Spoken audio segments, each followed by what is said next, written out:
Durante muito tempo, o som que marcou a minha vida foi o bip do caixa, registrando produtos. Um bip atrás do outro, horas seguidas, dias repetidos, semanas iguais. Eu era caixa de supermercado.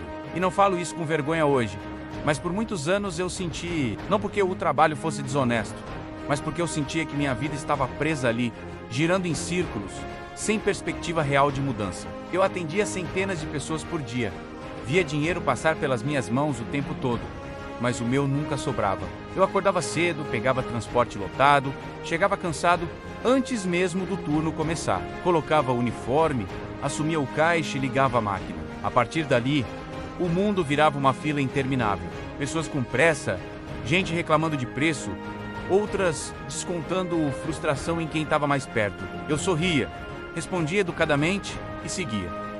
Por fora, parecia normal. Por dentro, eu contava os minutos para o fim do expediente e os anos que pareciam não andar. O salário mal cobria o básico.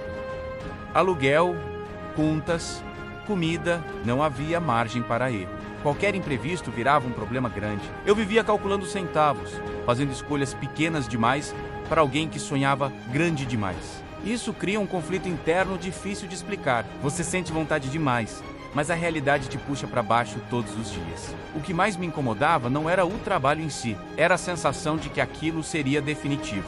Eu olhava colegas mais velhos, pessoas que estavam ali há 20, 30 anos, e me perguntava se aquele também seria o meu destino. Não porque eles fossem fracassados, mas porque eu sentia que, se não fizesse algo diferente, acabaria vivendo a mesma história. E esse pensamento me tirava o sono. Eu comecei a prestar atenção em tudo ao meu redor. Observava clientes, gerentes, fornecedores. Observava como o supermercado funcionava por dentro. Como produtos entravam, como eram precificados, como pequenas decisões geravam grandes volumes. Eu não sabia exatamente por quê, mas algo dentro de mim dizia que havia mais ali do que apenas passar produtos no leitor. Enquanto muita gente fazia o mínimo para ir embora logo, eu observava o ritmo, os horários de pico, o comportamento das pessoas, percebia o que vendia mais, o que encalhava, o que gerava reclamação. Aquilo não me dava dinheiro, mas me dava entendimento. E entendimento muda a forma como você enxerga o mundo. Fora do trabalho, minha vida era simples. Nada de luxo, nada de grandes saídas. Eu evitava gastos, porque não podia errar. Mas aos poucos, comecei a usar meu tempo de outra forma. Em vez de só descansar, eu pensava sobre possibilidades, sobre como alguém que tinha começado do zero poderia criar algo próprio.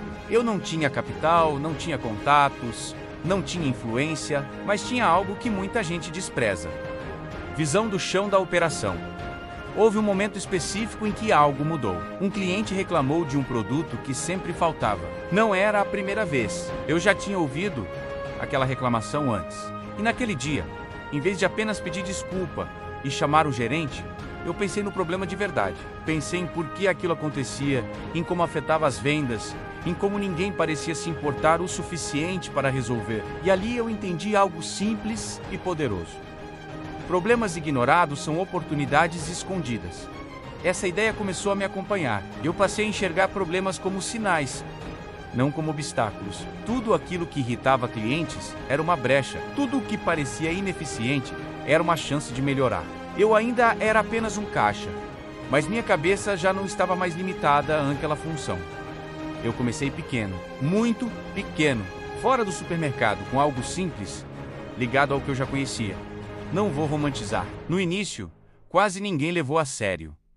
Algumas pessoas riram, outras disseram que não valia a pena. Eu mesmo duvidei várias vezes, mas havia algo diferente.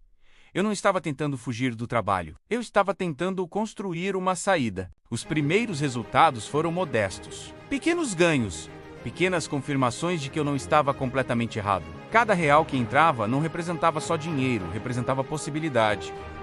Eu reinvestia tudo. Não havia conforto, não havia ostentação, havia foco, havia disciplina e, principalmente, havia paciência. Eu continuei trabalhando como caixa por um bom tempo. Não larguei tudo de uma vez. Eu precisava pagar contas, mas agora meus dias tinham outro peso.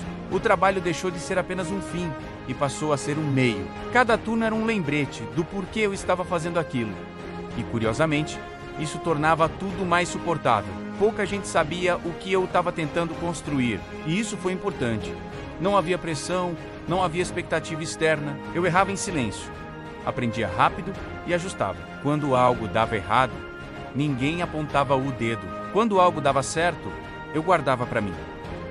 Esse período invisível foi fundamental. Com o tempo, o que era pequeno começou a crescer, não de forma explosiva, mas consistente. E consistência é algo subestimado. Enquanto muita gente busca atalhos, eu estava ocupado demais corrigindo falhas, melhorando processos, entendendo clientes. Eu conhecia aquele tipo de público como poucos, porque eu tinha sido um deles. Chegou um momento em que eu precisei tomar uma decisão difícil. Continuar dividido entre o caixa e o que eu estava construindo, ou arriscar de vez. Não foi uma decisão impulsiva, foi calculada, pensada, pesada. Eu não queria trocar uma prisão por outra. Eu queria liberdade real. Mesmo que viesse com risco, quando eu deixei o supermercado, não houve despedida emocionante. Não houve discurso. Eu apenas saí e, pela primeira vez, o bip do caixa não marcou o fim do meu dia. Marcou o fim de uma fase. Uma fase importante, que me ensinou mais do que muita gente imagina. Os anos seguintes não foram fáceis. Crescer exige responsabilidade. Errar custa caro. Tomar decisões sozinho cansa. Houve noites em claro, semanas tensas, momentos de dúvida. Mas havia algo que eu nunca mais senti. A sensação de estar preso. Cada desafio era meu. Cada vitória também. O que começou pequeno virou algo maior. Depois maior ainda. Não por genialidade, mas por persistência. Eu não criei um império da noite para o dia. Eu construí bloco por bloco com base no que eu sabia, no que eu aprendia e no que eu corrigia. E quando percebi, já não dependia mais de um único lugar, de um único salário, de uma única decisão alheia. Hoje, quando alguém olha para o resultado, dificilmente imagina o começo. Dificilmente imagina alguém passando produtos no caixa, contando moedas, segurando frustração. Mas eu lembro e faço questão de lembrar, porque foi ali que eu aprendi a base de tudo. Ninguém constrói algo grande ignorando o chão da realidade. Eu não desprezo meu passado. Eu uso. Cada cliente difícil, cada turno cansativo, cada dia repetido me ensinou algo sobre pessoas, sobre consumo, sobre comportamento. Aquilo virou vantagem competitiva quando eu decidi criar algo meu.